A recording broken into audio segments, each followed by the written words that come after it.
안녕하십니까? 잘 지내셨어요? 오늘 말씀 제목은 영원히 목마르지 아니하리라입니다. 요절 4장 14절을 같이 읽겠습니다. 시작.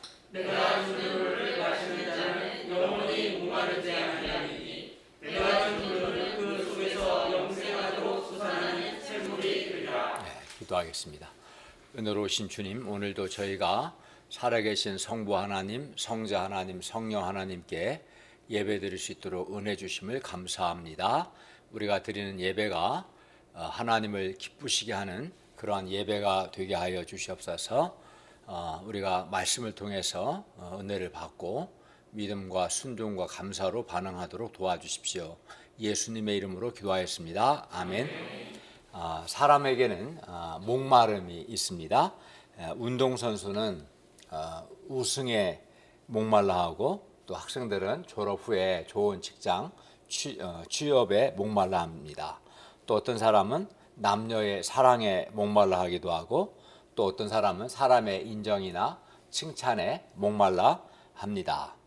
또 어떤 사람은 돈에 목말라 합니다. 부자가 되고 싶어 합니다. 여기 있는 여러분은 무엇에 목말라 합니까? 결국 사람들은 무언가에 목말라 하고 있습니다. 그런데 이러한 사람에게는 목마름이 있는데, 목마름의 근본 원인은 무엇일까요? 그리고 어떻게 이 목마름의 문제를 해결할 수 있을까요? 오늘 말씀을 통해서 첫째는 사람에게 있는 목마름의 근본 원인이 무엇이고, 둘째는 우리가 어떻게 이 목마름의 문제를 해결할 수 있는가 배울 수 있기를 기도합니다. 첫째, 사람이 주는 물, 예수님이 주시는 물. 1절에서 18절 말씀입니다. 3, 4절을 보십시오. 예수님께서 유대를 떠나사 다시 갈릴리로 가고자 하실 때 사마리아를 통과하고자 하셨습니다. 5, 6절을 보십시오. 예수님께서 사마리아에 있는 수가라는 동네에 이르렀습니다. 그곳에 야곱의 우물이 있었는데 예수님께서 길 가시다가 피곤하여 우물 곁에 그대로 앉으셨습니다. 때가 제6시, 6시 즉 정오였습니다. 7절을 보십시오. 그때 어떤 사마리아 여자 한 사람이 물을 기르러 왔어요. 예수님은 그 여자를 보시고는 정중하게 부탁하셨습니다. 저 마실 물 좀 주시겠어요? 아마 우리 교회 목사님들 같으면은 친절하게 주었겠죠. 이은혜 목사가 여기 있어요. 그러겠죠? 그러나 오늘 본문의 사마리아 여자는 좀 날카로웠습니다. 9절을 우리 사마리아 여자처럼 한번 읽어보세요. 자매님들이. 시작. 사마리아 여자가 이르되 당신은 유대인으로서 어찌하여 사마리아 여자인 나에게 물을 달라고 하나이까? 오전보다는 좀 사마리아 여자 같네요. 여자가 이렇게 대답한 것은 당시 유대인과 사마리아 사람은 혈통적, 종교적인 이유로 서로 상종하지 않았기 때문이었습니다. 예수님은 이 여자의 냉랭한 태도에도 불구하고 상처받지 않으시고 계속해서 말씀하셨습니다. 10절을 보십시오. 10절을 다 같이 한번 읽어볼까요?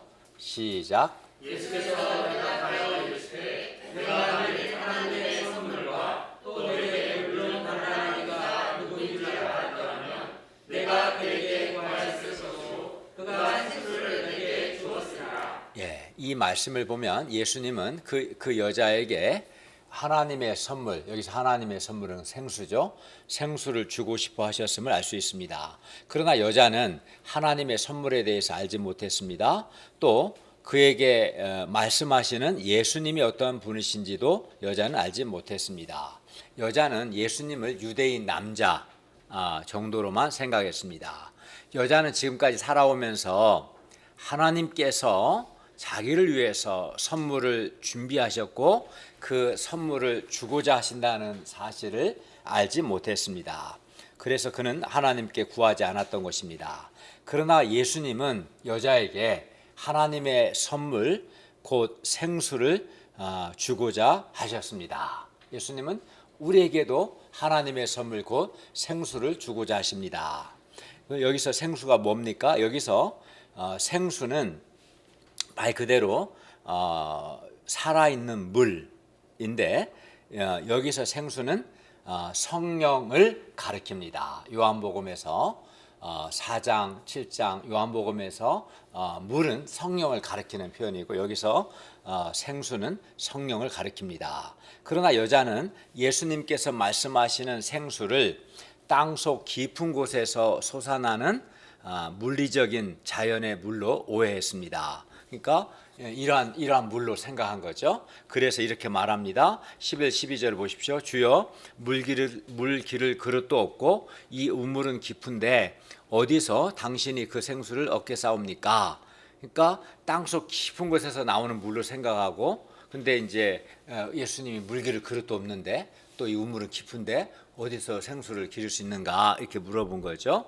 우리 조상 야곱이 이 우물을 우리에게 주셨고 또 여기서 자기와 자기 아들들과 짐승이 다 마셨는데 당신이 야곱보다 더 큽니까? 지금도 그렇지만 예수님 당시 팔레스타인 지역은 물이 아주 귀했습니다. 그런데 여기 야곱이 판 우물은 깊어서 이곳이 이제 1935년 발굴이 됐는데요. 당시 보니까 42m 깊이의 우물이었다고 해요. 굉장히 깊죠. 이 우물은 깊어서 야곱과 그의 아들들 또 짐승들이 다 마셨고 야곱과 이 여인 사이에 한 1800년의 시간이 있는데 1800년 동안 그의 후손들까지도 마실 수 있었습니다. 그런 점에서 야곱은 아주 위대한 사람이죠. 우물을 파서 후손들에게 물을 공급해 주었기 때문에 그가 준 우물 또한 깊고 대단했습니다. 그런데 여자가 볼 때 예수님은 물 기를 그릇도 없고 또 우물이 깊은데도 생수를 주시겠다고 하니 그러면 예수님이 야곱보다 더 크냐는 겁니다. 여자는 예수님께서 주고자 하시는 생수를 야곱의 우물물의 연장선상에서 그냥 이런 자연의 물로 생각한 거죠. 예수님이 생수를 주시겠다 할 때는 그 생수는 비유적인 의미로 말씀하는 거예요. 성령을 주시겠다 비유적으로 말씀하셨는데 여자는 문자적으로 이렇게 잘못 이해한 거죠. 그래서 예수님은 여자에게 야곱의 우물물과 예수님께서 주시는 물이 근본적으로 어떻게 다른가 가르쳐 주십니다. 13절과 14절을 다 함께 읽겠습니다. 시작. 이 물을 마시는 자마다 다시 목마르려니와 내가 주는 물을 마시는 자는 영원히 목마르지 아니하리니 내가 주는 물은 그 속에서 영생하도록 솟아나는 샘물이 되리라. 예수님은 사람이 주는 물과 예수님께서 주시는 물을 대조해서 말씀하셨어요. 먼저 야곱의 우물물을 마시는 사람은 다시 목마릅니다. 13절 상반절 보시면 이 물을 마시는 자마다 다시 목마르려니와 야곱의 우물물은 일시적으로 목마름이 있을 때 일시적으로 목마름을 해결해 줍니다. 물을 마시면 갈증이 없어지겠죠. 그러나 문제는 다시 목마릅니다. 시간이 지나면 물은 몸에 흡수되고 땀이나 소변을 통해 배출되기 때문에 다시 목마르죠. 이것이 야곱의 우물물의 한계입니다. 그러니까 만족을 주지만 다시 목마른다는 거죠. 그런데 여기서 야곱의 우물물은 야곱, 즉 사람이 주는 만족을 가리킵니다. 야곱의 우물물은 사람이 주는 만족을 상징합니다. 그래서 야곱의 우물물은 사람이 주는 사랑, 기쁨 또는 사람이 주는 인정과 칭찬, 사람이 주는 존재 의미, 가치 등을 가리킨다고 할 수 있습니다. 분명 야곱의 우물물, 즉 사람이 주는 것에도 만족이 있습니다. 예를 들어 사랑에 목마른 사람이 사람들로부터 사랑을 받으면 어떨까요? 만족이 있겠죠? 이런 야곱의 우물물들, 사람의 사랑이든 또 사람이 주는 인정이든 사람의 칭찬과 위로 등 이런 것들이 있을 때 사람들이 만족이 있고 살맛이 납니다. 만약 사람이 인정은 받지 않고 맨날 이렇게 혼나기만 한다면 아마 세상 살고 싶지 않을 겁니다.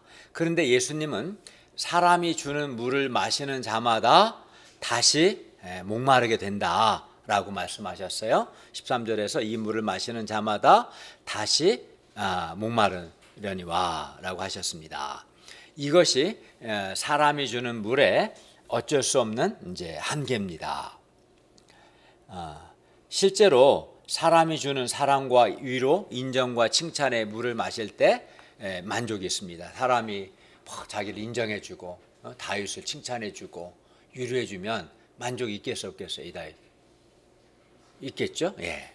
그러나 문제는 조금 지나면 다시 목마르게 됩니다. 사람에게서 내가 한번 사랑을 받았다고 해서 그 사랑이 뭐 몇 년 영원히 이렇게 지속되는 것은 아닙니다. 사람의 사랑과 위로와 인정, 칭찬은 다시 보충이 돼야 돼요. 계속 공급이 돼야 합니다. 내가 원하는 대학에 합격하면 만족이 있다고 생각합니다. 저도 그랬어요. 근데 진짜 거짓말 않고 한 2주 정도 지나니까 기쁨이 다 사라져 버렸어요. 네, 진짜 그렇습니다. 그리고 사람에게서 사랑이나 인정, 존재 의미, 위로, 칭찬 등을 항상 기대할 수는 없습니다. 사랑을 내가 기대했는데 상대방이 나에게 무관심할 수 있습니다. 그럼 어떻게 돼요? 잔뜩 내가 사랑과 위로를 기대했는데 무관심하게 나오면 그때 이제 우리가 상처를 받을 수도 있습니다. 또 사람이 주는 물을 마시고자 하면 할수록 자꾸 사람에게 매이게 됩니다. 사람의 인정을 받아야 하고 사람으로부터 위로도 얻고 칭찬도 얻으려면 그 사람에게 매이게 되죠. 그리고 이런 사람은 늘 사람을 의식하고 인정해 주는지 안 해주는지, 나를 어떻게 보는지 사람의 눈을 늘 의식하고 사람 눈치 보고 또 사람 앞에서 살기 때문에 매우 피곤합니다. 자유롭지 못하죠. 그리고 이것은 사람이 주는 물의 부정적인 측면입니다. 그러니까 사람이 주는 물, 사람이 주는 물의 장점도 있긴 하죠. 사람이 주는 위로든 사랑이든 인정이든 어떤 만족이 있죠. 그러나 한계도 있죠. 다시 목마르게 된다는 거죠. 한번 위로받는 것으로 평생을 갈 수는 없잖아요. 또 하나는 부정적인 측면도 있죠. 사람이 주는 거니까 사람을 의식하게 되고 사람 눈치 보게 되고 사람한테 잘 보여야 하고 그러다 보니까 매우 피곤한 자유롭지 않은 측면이 있습니다. 그러나 예수님이 주시는 물은 어떠할까요? 예수님께서 말씀합니다. 14절 상반절을 보십시오. 내가 주는 물을 마시는 자는 영원히 목마르지 아니하리니. 오늘을 보면 결코 영원히 목마르지 않는다 하셨어요. 예수님이 주시는 물을 마시는 사람은 결코 영원히 목마르지 않습니다. 이게 다르죠. 사람이 주는 물을 마시는 자는 다시 목마르지만 예수님께서 주시는 물을 마시는 자는 결코 영원히 목마르지 않습니다. 그러면 사람이 주는 물은 다시 목마른데 왜 예수님이 주시는 물을 마시는 자는 왜 결코 영원히 목마르지 않을까요? 그 이유가 뭘까요? 뭐가 다르죠? 4장 14절 하반절은 그 이유를 이렇게 말씀합니다. 내가 주는 물은 그 속에서 영생하도록 솟아나는 샘물이 되리라.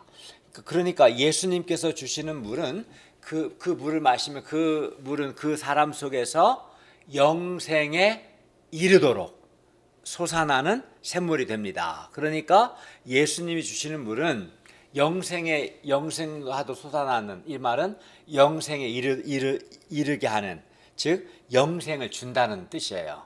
영생하도록 솟아난다는 말은 그 물은 영생에 이르게 하는, 영생을 주는 샘물이 된다, 이 말입니다. 그래서 예수님께서 주시는 생수를 마시는 사람이 결과적으로 도달하는 상태는 뭐겠어요? 영생이죠.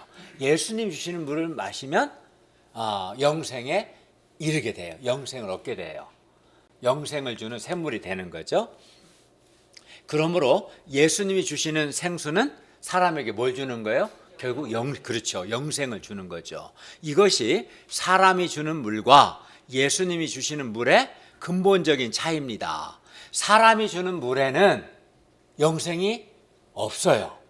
사람이 주는 인정, 칭찬, 위로, 사랑이 만족은 있지만 영생은 없는 거죠. 사람이 주는 물은 영생이 없습니다. 사람이 주는 물은 일시적인 만족은 있지만 다시 목마릅니다. 왜냐하면 사람이 주는 물은 영생을 줄 수 없기 때문입니다. 그러나 예수님께서 주시는 물은 사람에게 영생을 주기 때문에 결코 영원히 목마르지 않습니다. 예수님께서 주시는 성령 하나님과 성령 하나님이 주시는 구원의 여러 은사들은 사람에게 영생을 줍니다. 여러 번 말씀드린 것처럼 영생은 하나님과 바른 관계를 통해서 하나님의 풍성함에 참여하는 것을 의미합니다. 이 세상을 창조하신 하나님은 사람과 달리 영원하고 무한하시고 불변하신 분입니다. 영원 무한 불변한 분이십니다. 그리하여 사람이 영원하고 무한하고 불변한 하나님의 사랑에 참여할 때 내가 영원하고 무한하고 불변하신 그 하나님의 자비를 맛보고 변치 않는 하나님의 긍휼을 맛보고 또 영원하고 사람은 영원하지 않죠.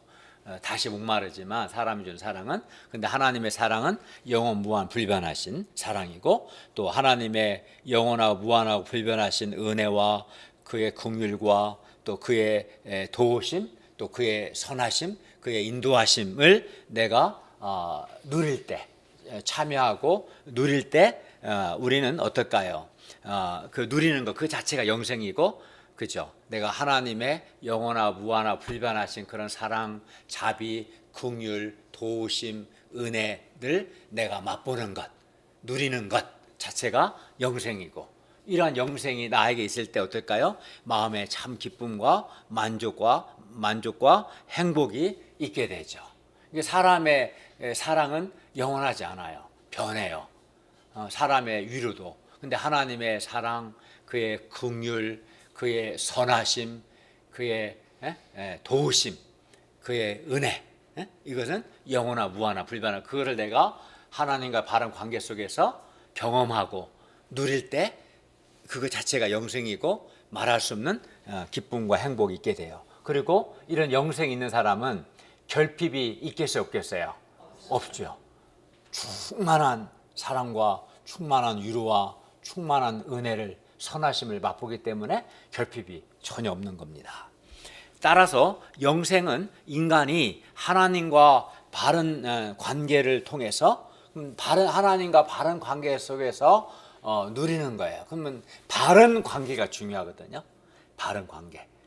그럼 바른 관계가 뭐겠어요? 하나님과의 바른 관계라는 것은 하나님 앞에서 내가 진실하게 회개하고 하나님 앞에 겸손하고 하나님을 신뢰하고 하나님께 순종하고 하나님께 감사하는 것 이게 하나님과의 바른 관계예요. 이 바른 관계를 통해서 하나님의 풍성하신 자비와 긍휼과 위로와 선하심, 도우심을 내가 누리는 것 그리하여 최고의 기쁨과 만족을 얻는 것 이것이 영생입니다. 그러니까 여기 핵심은 하나님과 바른 관계 안에서 누리는 거예요. 영생은 만약에 이제 결혼한 분은 남편과 아내가 막 맨날 갈등하고 불화하고 싸워봐요. 기쁨이 없죠. 평화가 깨지죠. 아니면 부모와 자식 간에 맨날 불화해봐요. 아니면 친구 사이에 사이가 안 좋고 불화해봐요. 그러면 그래도 기쁨이 있어요? 그렇지 않죠. 바른 관계 속에서 영생을 우리가 하나님과의 바른 관계 안에서 영생을 경험하는 거예요. 바른 관계의 핵심은 하나님 앞에서 죄를 회개하는 거예요. 죄를 회개하지 않는 자는 바른 관계 아래 들어가지 않는 거예요. 하나님 앞에 겸손해야 하는데 교만을 추구하는 자는 절대로 영생이 없어요. 하나님을 신뢰하고 하나님께 감사하고 순종하는 것 이게 바른 관계이고 이 관계 안에서 영생을 내가 누리고 경험하는 것이죠. 그리고 이렇게 영생을 얻은 사람은 참 만족과 기쁨과 행복이 있습니다. 예수님께서 주시는 영생은 바로 이런 겁니다. 그래서 영생을 소유한 사람은 결코 영원히 목마르지 않습니다. 결핍이 없습니다. 그러니까 영생 사람이 목마름이 있고 결핍이 있고, 그거는 그 사람이 지금 뭐가 없는 거, 영생이 없는 거고, 그가 영생이 없는 것은 그는 100% 하나님과 바른 관계 안에 머물러 있지 않기 때문입니다. 예수님은 사람에게 성령을 주시고 성령 하나님과 성령의 구원의 은사는 사람에게 영생을 줍니다. 그리고 사람이 영생을 소유할 때 그 사람은 결코 영원히 목마르지 않습니다. 영생을 소유한 사람은 사람의 사랑에 목마르지 않습니다. 사람의 인정에 목마르지도 않습니다. 영생이 있는 사람은 돈에 목마르지 않습니다. 마음에 영생이 있는 사람은 세상적인 성공에 목말라 하지 않습니다. 영생을 소유한 사람은 생명력 있고 내면에 기쁨이 있고 밝고 행복합니다. 이 상을 통해 우리는 사람의 목마름의 근본 원인은 사람에게 영생이 없기 때문임을 배웠습니다. 영생이 없는 것은 그 사람이 하나님과 바른 관계 안에 머물러 있지 않기 때문입니다. 아니, 회개하지도 않고 죄를 지으면서 회개하지 않고 하나님 앞에 마음이 교만하고 하나님을 신뢰하지 않고 마땅히 감사하지 해야 하는데 감사치도 않고 순종하지 않고 거스르고, 그러면은 영생이 있을 수가 없고 오히려 하나님의 진노가 있죠. 영혼이 곤고하지 않겠습니까? 그래서 영생이 없기 때문에 목마른 겁니다. 근데 사람들은 잘못 생각해요. 사람의 인정에 목마른 사람은 사람의 인정을 받지 못해서, 내가 인정 못 받아서 목마르다라고 생각합니다. 내가 위로에 목마른 사람은 나에게 사람의 위로가 없어서 내가 목마르다 이렇게 생각합니다. 착각입니다. 영생이 없기 때문에 목마른 겁니다. 사람의 인정을 받아도요, 그 인정은 오래 못 갑니다. 다시 목마릅니다. 사람들로부터 위로를 얻어도 그 위로는 오래 못 가고 다시 또 목마릅니다. 사람이 사람의 인정과 칭찬에 목마르고 사람의 사랑에 목마르고 존재의 의미에 목마르고 돈에 목마르거나 쾌락에 목마른 근본 원인은 그에게 영생이 없기 때문입니다. 그러니까 영생을 얻으려고 해야지 자꾸 인정받으려고 하고 자꾸 칭찬받으려고 하고, 그러면 그 사람은 더 깊은 어둠 속으로 들어가는 겁니다. 그러므로 우리에게 뭐가 있어야겠어요? 영생이 있어야 돼요. 영생이 있어야 목마르지 않고 결핍이 없기 때문에 그렇습니다. 그러면 우리에게 영생이 있어야 하는데, 영생을 얻으려면 어떻게 합니까? 영생을 얻으려면 어떻게 합니까? 예수님을 믿어야 합니다. 예수님을 믿는 사람에게 성령을 주시고 성령은 사람에게 영생을 주십니다. 그러면 성령이 영생을 어떻게 줍니까? 뭐 이렇게 물처럼 이게 영생이란 물이 따로 있을까요? 영생이란 뭐가 음식이 따로 있습니까? 그런 거 아니에요. 뭐 음식점에 가면 먹을 수 있는 음식이 나오는데 성령님이 예수 믿는 사람에게 성령을 주시고, 성령님이 우리에게 영생을 주신다고 할 때 뭐 영생이라는 물질을 성령이 주시냐, 그건 아니고 성령님은 우리 안에 내주하시는 성령 하나님께서 영생을 주신다고 하는 것은 우리가 우리 안에 내주하시는 성령 하나님께 순종함으로 성령의 다스리심과 인도함을 받고 성령 하나님 안에서 삼위 하나님, 성부, 성자, 성령 삼위 하나님과 바른 관계, 아까 바른 관계가 뭡니까?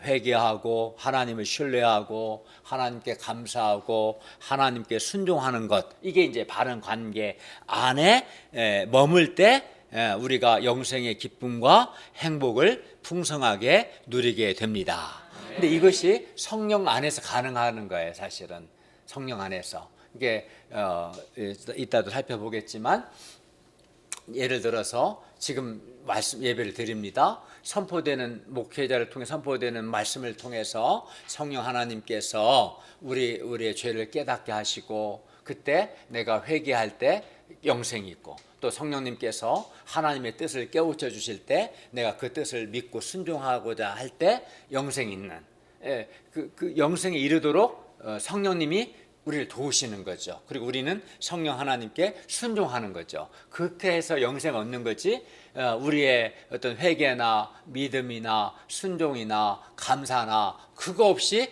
영생이 주어질 수는 없는 거예요. 성령님이 우리에게 영생을 주신다고 할 때는 성령께서 우리를 다스리시고 우리를 인도하실 때 내가 성령 하나님께 순종하는 것을 통해서 영생을 주신다, 그런 뜻입니다. 그래야 이렇게 성령 안에서 영생의 기쁨과 행복을 누리는 사람은 결코 목마르지 않습니다. 결핍이 없어요. 그러므로 우리가 예수님을 믿고 성령 안에 성령 하나님께 순종하고 성령 안에서 삼위 하나님과 바른 관계 안에 머무름으로써 영생의 기쁨과 행복을 누릴 수 있기를 기도합니다. 그러니까 사람들이 목마른 사람 많죠. 사람 인정받으려고 난리를 치고 칭찬받으려고 하고 쾌락에 목말라 하고 위로에 목말라 하고 세상 정욕에 목말라 하고, 목마름의 근본 원인은 그 사람에게 영생이 없으니까, 영생의 기쁨과 참 만족과 행복이 없으니까 그런 거고, 영생이 없는 것은 그 사람이 성령 하나님을 통해서 성령 하나님 안에서 하나님 삼위 하나님과 바른 관계 안에 머물러 있어야 하는데 삼위 하나님과 바른 관계에 머물러 있지 않는 거예요. 회개치 않고 하나님을 신뢰하지 않고 하나님께 감사하지 않고 하나님을 거스르고 불순종하니까 관계 안에 머물지 않는 거고 영생이 없는 거예요. 그리고 영생이 없으면 어떻게 해야 돼요? 관념 목자님, 성령 안에서 하나님과 관계를 회복하려고 해야지. 자꾸 막 이 사람 영생 좀 줘, 어디 가서 하라고, 오전에 없구나, 막 요구하고 막 괴롭히고, 그렇다고 해서 영생이 주어집니까? 더 관계가 틀어지죠. 사람이 사람에게 영생을 줄 수 없는 거예요. 오직 주님만이 우리에게 영생을 주실 수 있는 거죠. 친구도 영생을 줄 수 없는 거예요.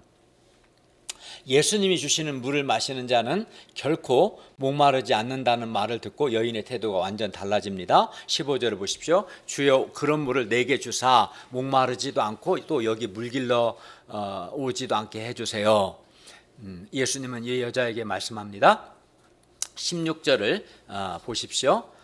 가서 너의 남편을 불러오라.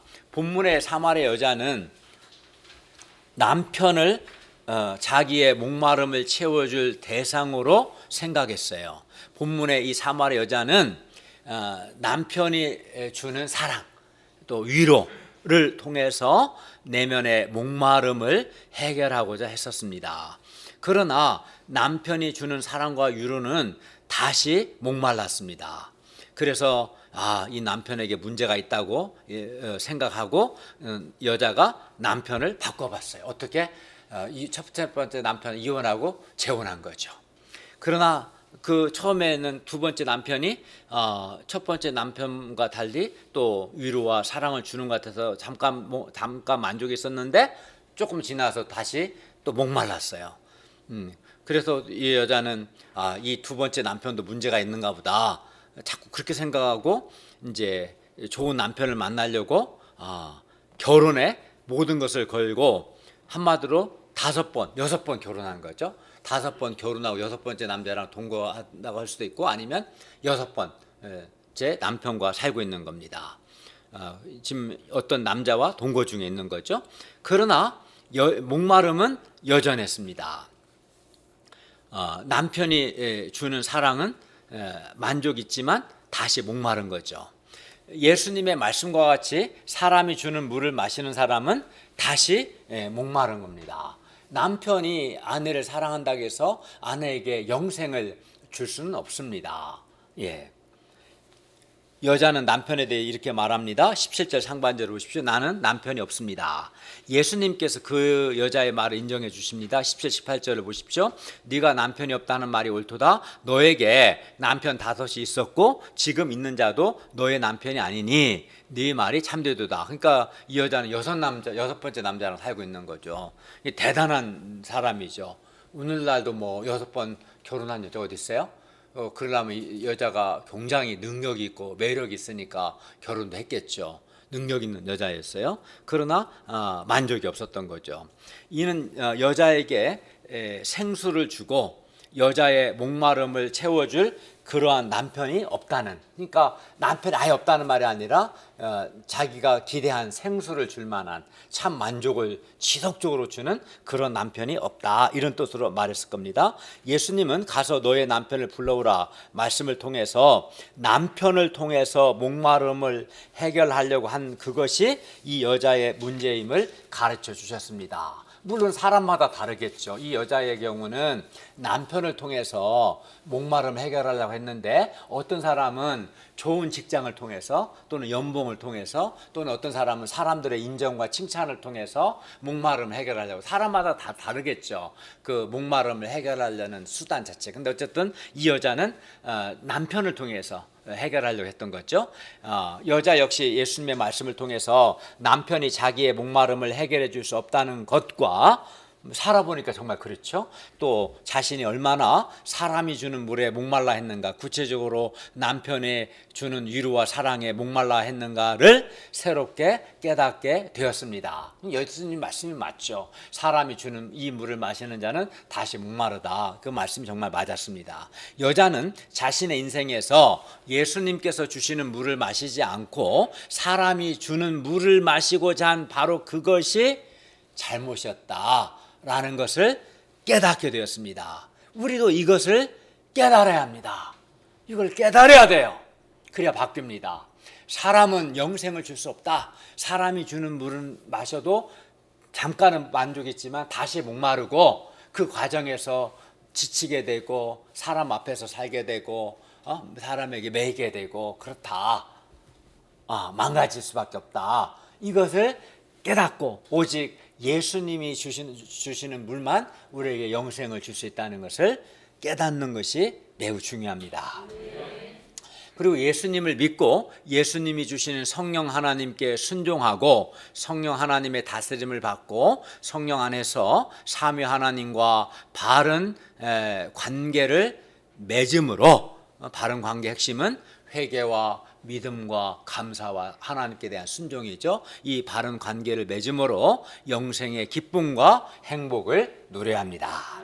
사람에게는 누구나 목마름이 있습니다. 사람에게는 존재의 의미와 존재 가치에 대한 목마름, 자존감에 대한 목마름이 있습니다. 사람에게는 또 사람의 인정이나 칭찬과 사랑에 대한 목마름이 있어서 사람의 인정, 칭찬, 사랑이 제대로 공급되지 않으면 살아가기 어렵습니다.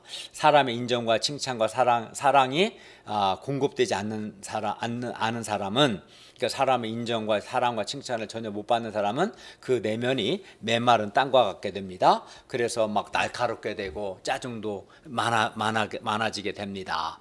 사람에게는 또 기쁨에 대한 목마름이 있습니다. 그래야 기쁨을 얻고 싶어요. 그래야 기쁨을 얻으려고 막 이 사람 저 사람 찾아다니게 되고, 막 기쁨을 얻으려고 여행도 다녀보고, 또 낚시 좋아해서 낚시도 해보고, 맛집을 순방하고 맛집 찾아다니고, 게임도 해보고 이것저것 해보게 됩니다. 기쁨을 얻기 위해서. 그러나 사람이 주는 물을 마시는 자는 다시 목마르게 됩니다. 여행 다니면 기쁠 것 같죠. 근데 맨날 여행 다닌다 생각해봐요. 그러면 감격이 사라지고 피곤한 거죠. 그것도 그렇지 않겠어요? 맛집 찾아보세요. 처음 맛집 맛있는 것도 계속 먹어보세요. 그게 여전히 더 이상 맛있지 않죠. 사람이 주는 만족은 한계가 있는 거죠. 사람이 주는 물을 마시는 자는 다시 목마르게 됩니다. 2000년이 지난 요즘도 본문의 여자처럼 이 여자는 이제 남편이 주는 사랑에 목말라 했는데, 오늘날도 사람이 주는 물에, 그게 인정의 물이든 사랑의 물이든 칭찬의 물이든 위로의 물이든 사람이 주는 물에 목말라 하는 사람들이 많습니다. 이성의 친구에게서 사랑과 기쁨과 위로의 물을 기대하지만 다시 목마르게 되고 자꾸 그 사람에게, 그가 이성이든 아니면 동성 친구든 사람에게 매이게 됩니다. 이 남자 저 남자에게 기웃기웃하다가 잘못하면 육신적이 되고 연애 감정과 정욕의 노예가 되는 사람도 있습니다. 우리는 세상의 것들을 얻고 세상에서 성공하면 목마른 문제가 해결될 것 같습니다. 돈의 우물을 많이 파서 돈을 많이 벌면, 또는 원하는 직장에 취직하면, 또는 지식의 물을 많이 마시면, 하다못해 게임의 우물에서 잔재미와 쾌락의 물을 마시면 만족할 것 같습니다. 그러나 예수님이 말씀하신 것처럼 사람이 주는 물은 다시 목마르게 됩니다. 사람이 주는 물은 목마릅니다. 예수님이 주시는 물을 마시지 않고 사람이 주는 물이나 세상이 주는 물을 마시려고 하는 한 이 목마름의 문제는 영원히 해결되지 않습니다. 그리고 사람이 목마른 근본 원인은 사람이 주는 물에는 영생이 없기 때문에 그렇습니다. 사람은 영생을 줄 수가 없습니다. 그러므로 우리가 예수님을 믿고 성령 하나님을 통해서 삼위 하나님과 바른 관계를 맺음으로 영생을 누리는 삶, 밝고 생명력 있고 기쁨과 행복이 있는 그런 삶을 살 수 있기를 바랍니다. 네. 둘째, 영과 진리로 예배할지니 19절에서 26절 말씀입니다. 19절에서 여자는 예수님께 말합니다. 주여, 내가 보니 선지자입니다. 여자는 예수님께서 자신의 과거와 자신의 내면 문제를 정확히 아는 것을 통해서 예수님을 하나님이 보내신 선지자로 인식하게 되었어요. 하나님의 선지자 아니고서 어떻게 나의 과거와 내 문제의 핵심을 이렇게까지 정확하게 아실까? 아마 이렇게 생각한 것 같아요. 여자가 처음에는 예수님을 유대인 남자로 인식했는데 예수님과의 대화를 통해서, 그러니까 사실 이 대화는 우물가에서 예수님과 성경 공부죠. 예수님과 1대 성경 공부를 통해서 이제는 예수님을 하나님의 선지자로까지 인식하게 된 겁니다. 성경 공부가 매우 중요합니다. 성경 공부가. 깊이 있는 성경 공부가. 예수님이 이 여자를 어떻게 도우셨어요? 막 돈을 줬어요? 그게 아니에요. 예수님께서 이 여자와 1대 성경 공부를 해주신 거고요. 1대 성경 공부를 통해서 자연스럽게 사람이 주는 물은 한계가 있다. 예수님 주시는 물을 마셔야 네가 영생 얻는다. 네 문제는 자꾸 남편을 통해서 영생을 얻으려 했기 때문에 실패한 거다. 이런 식으로 이제 가르쳐 주시는 거예요. 성경부를 통해서. 성경 안 하면 어떻게 알겠어요? 성경부를 온 마음과 시간을 쏟아서 하는 게 중요해요.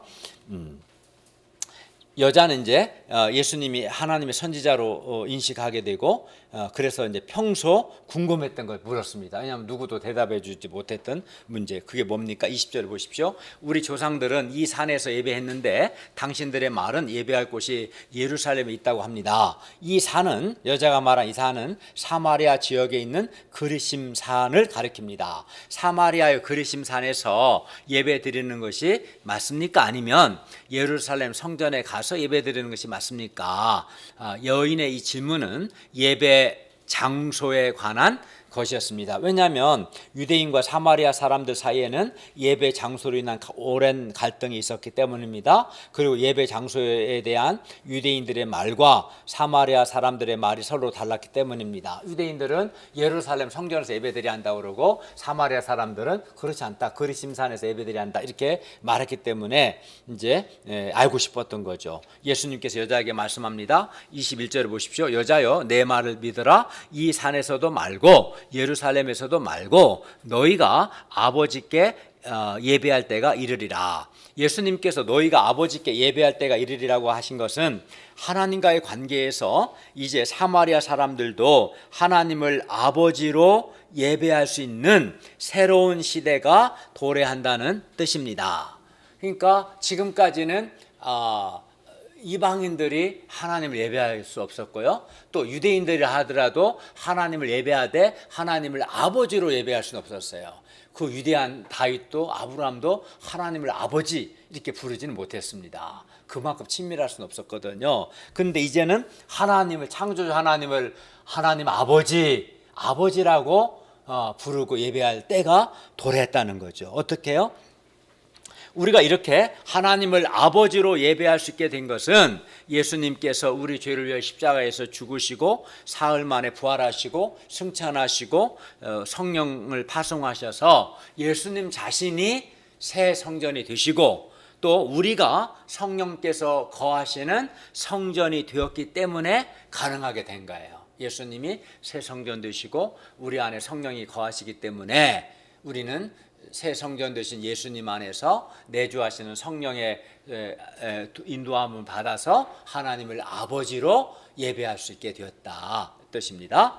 22절을 보십시오. 너희는 알지 못하는 것을 예배하고 우리는 아는 것을 예배하노니 이는 구원이 유대인에게서 남이라.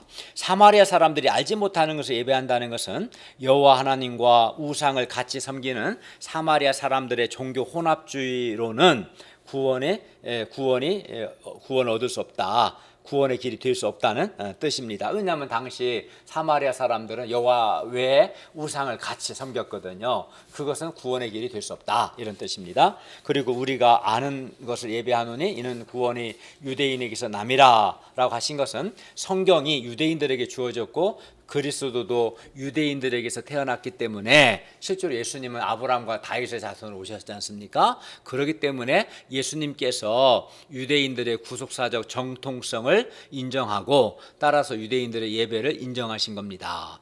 23절과 24절을 다 함께 읽겠습니다. 시작.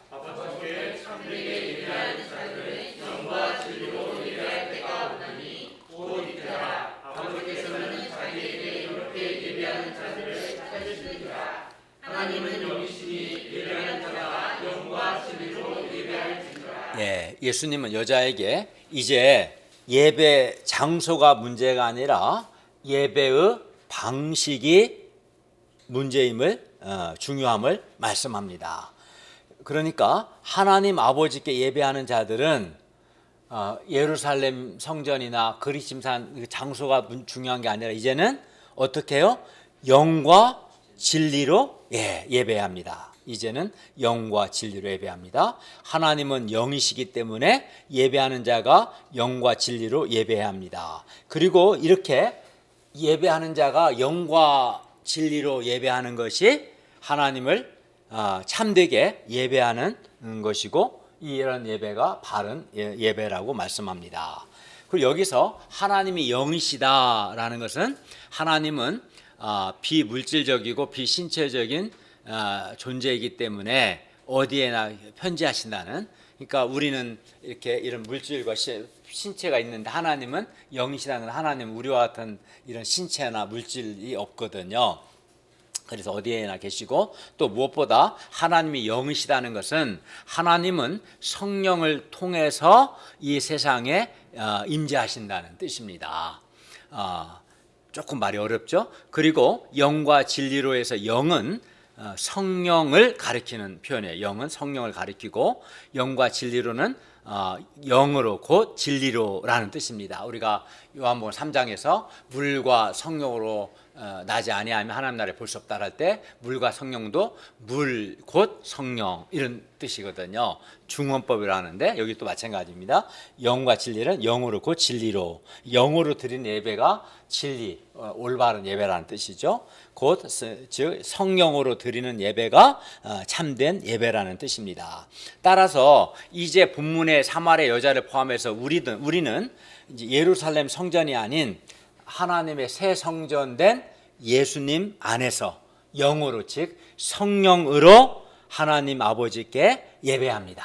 이것이 이제 새 성전 되신 예수님 안에서 영으로, 즉 성령으로 예배하는 것이 하나님을 참되게 예배하는 것이고 바른 예배입니다. 또 하나님은 이렇게 성령으로 드리는 예배를 찾으시고 받으시고 기뻐하십니다. 그러면 이제 어떻게 하는 것이 그러면 영으로, 즉 성령으로 드리는 예배입니까? 어떻게 예배를 드려야 그 예배가 성령으로, 영으로, 성령으로 드리는 예배일까요? 우리가 그걸 알아야겠죠.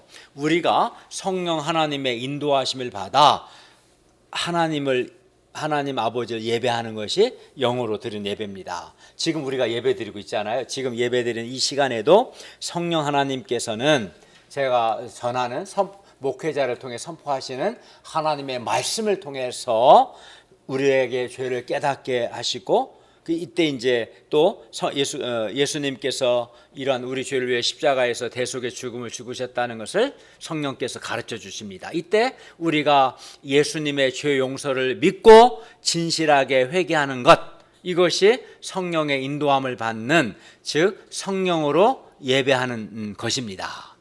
뿐만 아니라 성령님께서는 지금 이렇게 선포되고 있는 하나님의 예배 때 선포되는 말씀을 통해서 우리에게 하나님의 뜻을 깨닫게 하시는데, 오늘 말씀을 통해서 뭘 깨달았습니까? 사람이 주는 물을 마시는 자는 다시 목마르다. 사람이 주는 물이 만족이 있지만 또 사람의 주는 물은 한계가 있고 사람 앞에 살게 하기 때문에 부정적인 요소가 있다. 다만 예수 주시는 생수는 영생을 주기 때문에 결코 영원히 목마르지 않다. 예수님 주신 생수는 성령 하나님을 가리킨다. 또 이 사마리 여자의 문제는 남편을 통해서 목마름을 해결한 것이 잘못이다. 남편은 사람은 결코 영생을 줄 수 없다라든가, 이렇게 선포되는 말씀을 통해서 하나님께서 우리에게 하나님의 뜻을 깨닫게 하시는데, 이때 우리가 선포되는 하나님의 말씀 앞에서 말씀에 대해서 회개와 믿음과 순종과 감사로 반응하는 것이 성령으로 하나님을 예배하는 겁니다. 성령께서 선포되는 말씀을 통해서 하나님의 뜻을 깨닫게 하실 때 그 말씀 앞에서 회개와 믿음과 순종과 감사로 반응하는 예배가 성령으로 드리는 예배입니다. 그리고 이렇게 성령으로 하나님을 예배하는 것이 하나님을 참되게 예배하는 것이고, 하나님은 이렇게 성령으로 참되게 예배하는 자를 찾으시고 기뻐하시고 그에게 은혜를 베푸십니다. 네. 그리고 이렇게 성령으로 하나님을 참되게 예배할 때 삼위 하나님께서 그에게 영생을 주시기 때문에 목마르지 않습니다. 그러므로 우리 역시 오늘 주일 예배를 포함하여 우리 삶의 모든 영역에서 새 성전 되신 예수님 안에서 성령으로, 즉 성령 하나님의 인도하심과 도우심을 받고 성령 하나님께 순종함으로 하나님을 예배해야 합니다. 그리고 우리가 이렇게 새 성전 되신 예수님 안에서 성령으로 하나님 아버지를 예배할 때, 그때 우리는 목마르지 않고 하나님이 주시는 영생의 기쁨과 행복을 누리게 될 것입니다. 25, 26절을 보십시오. 여자는 예수님의 말씀을 듣고 메시아 곧 그리스도가 오시면 모든 것을 알려줄 것이라고 했습니다. 이에 예수님은 내가 바로 메시아라고 하셨습니다. 여인과 대화를 나누고 있는 예수님은 여인이 기다려온 그 메시아 곧 그리스도이십니다. 결론입니다. 사람이 목마른 것은 왜 목마릅니까? 인정 못 받아서, 사람의 사랑 못 받아서, 위로 못 받아서 목마른 것 같지만, 근본적으로 사람이 목마른 것은 그에게 영생이 없기 때문입니다. 그리고 사람이 주는 물은 영생을 줄 수 없습니다. 그래서 사람이 주는 물을 마시는 사람은 다시 목마를 수밖에 없습니다. 그러나 예수님이 주시는 물, 곧 성령 하나님은 우리에게 영생을 주시기 때문에 결코 목마르지 않습니다. 구체적으로 어떻게 영생 주십니까? 성령께서 선포되는 말씀을 통해서, 또 읽고 있는 말씀, 배우는 말씀을 통해서 우리가 하나님의 뜻을 깨닫게 하시고, 우리가 이 성령 안에서 하나님의 뜻에 회개와 믿음과 순종과 감사로 반응하는 걸 통해서 성령 안에서 우리가 삼위 하나님과 바른 관계 안에 머물 때, 그때 영생의 기쁨과 만족과 행복을 누리게 하시고, 그때 우리가 영원히 결코 목마르지 않게 됩니다. 그렇기 때문에 우리가 지금 여러분을 예배를 드렸는데 성령으로 예배를 드리고 있습니까? 우리 자신을 돌아봐야 합니다. 내가 왜 영생이 없는가 또 돌아봐야 하고, 우리 그러기 때문에 우리가 예배 드리는 자세를 이제 바르게 합니다. 그냥 한 시간 앉아 있는 예배가 아닙니다. 겸손하게 하나님의 은혜를 사모하는 마음으로 성령 하나님께서 목사님의 설교를 통해서 선포되는 말씀을 통해서 하나님의 뜻을 잘 깨닫게 해주시길 구하고, 깨닫게 하신 그 뜻에 내가 믿고 순종하는 삶을 살 때, 그때 영으로 예배드리는 것이고 그 사람에게 영생의 기쁨과 행복이 있습니다. 기도하겠습니다. 은혜로우신 주님, 오늘 말씀을 통해서 우리에게 사람이 목마르는 근본 원인은 그에게 영생이 없음을 가르쳐 주셔서 감사합니다. 또 사람이 주는 물은 만족은 있지만 일시적일 수밖에 없고 또 부작용도 있다는 것을 배웠습니다. 우리가 예수님이 주시는 생수 곧 성령 하나님을 안에서 성령 하나님 안에서 성부 성자 성령 삼위 하나님과 바른 관계 안에 머금으로써 선포되는 말씀을 통해 죄를 깨닫고 회개하고 하나님을 믿고 순종하고 감사함으로 반응함을 통해서 주님이 주시는 영생의 기쁨과 만족과 행복을 누리는 자가 되게 하여 주십시오. 또 우리가 매주 이제 드리는 예배가 성령으로 하나님을 참되게 예배하는 그런 예배가 되게 하여 주시옵소서. 예수님의 이름으로 기도하였습니다. 아멘.